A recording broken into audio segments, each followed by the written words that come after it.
ఆడపిల్ల ఏడిస్తే అయ్యో పాపం అంటారు. మగపిల్లోడు ఏడిస్తే మగాడివి సిగ్గులేదా అంటారు. ఇంతకీ ఒక దెబ్బ తగిలితే ఆడపిల్లకి నొప్పి వస్తుంది, మగపిల్లాడికి నొప్పి రాదా?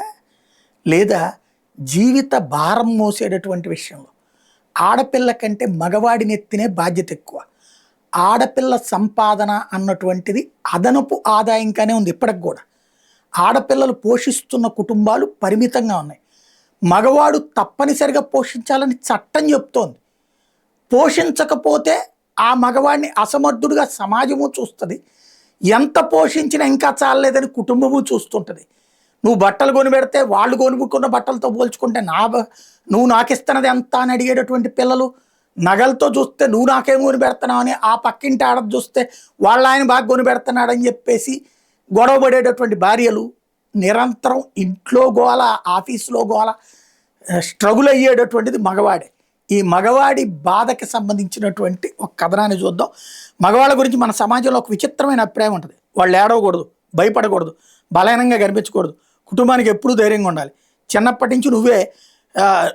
నుంచే నువ్వు మగాడివి బలంగా ఉండాలని చెప్తూ పెంచుతాం. కానీ ఆ బలం వెనక దాగి ఉన్న మనసును మాత్రం చాలా అరుదుగా అర్థం చేసుకోవడానికి ప్రయత్నిస్తాం. ఓ మగవాడు చిన్నప్పుడు బాధపడితే అమ్మ ఒడిలో ఏడ్చేవాడు. కానీ వయసు పెరిగే కొద్దీ మగపిల్లాడు ఎందుకు ఏడుస్తావు అనే మాటలు అతని కన్నీళ్లను ఆపేసాయి. కన్నీళ్ళు ఆగిపోయాయి, కానీ బాధలు మాత్రం ఆగలేదు. తర్వాత జీవితంలో బాధ్యతలు మొదలవుతాయి. చదువు, ఉద్యోగం, డబ్బు, కుటుంబం, పిల్లలు, తల్లిదండ్రులు, ఒక్కొక్కటిగా ఎన్నో బాధ్యతలు అతని భుజాల మీద చేరతాయి. ప్రతి సమస్య వచ్చినప్పుడు నేను చూసుకుంటాను అంటాడు, అందరికీ ధైర్యం చెప్తాడు. కానీ ఒకరోజు అతనికి ధైర్యం చెప్పడానికి ఎవరున్నారు అనే ప్రశ్న మాత్రం మిగిలిపోతుంది. అతను ఇంటికి ఆలస్యంగా వస్తే మనం ఎందుకు ఆలస్యం అని అడుగుతాం. కానీ నీ రోజు ఎలా గడిచింది అని అడిగేవాళ్ళు ఎంతమంది? అతను కోపంగా మాట్లాడితే ఎప్పుడు ఇలాగే ఉంటామంటాం. కానీ ఆ కోపం వెనక ఎన్నాళ్ళుగా పేరుకుపోయిన నిరాశ ఉందేమో అని ఆలోచించాం. అతను మౌనంగా ఉంటే నీకు ఎవరి మీద పట్టింపు లేదంటాం. కానీ ఆ మౌనం వెనక చెప్పుకోలేని బాధ ఉందేమో అని అడగం.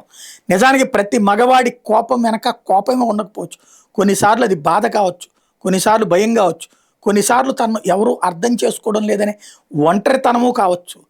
అతనికి కూడా ప్రేమ కావాలి, తనను ఎవరో గుర్తించాలనే కోరిక ఉంటుంది, తన కష్టాన్ని ఎవరో గమనించాలనిపిస్తుంది, నువ్వు చేస్తున్నది మాకు కనిపిస్తోంది అని ఎవరో చెప్పాలని అతని మనసు కూడా కోరుకుంటుంది.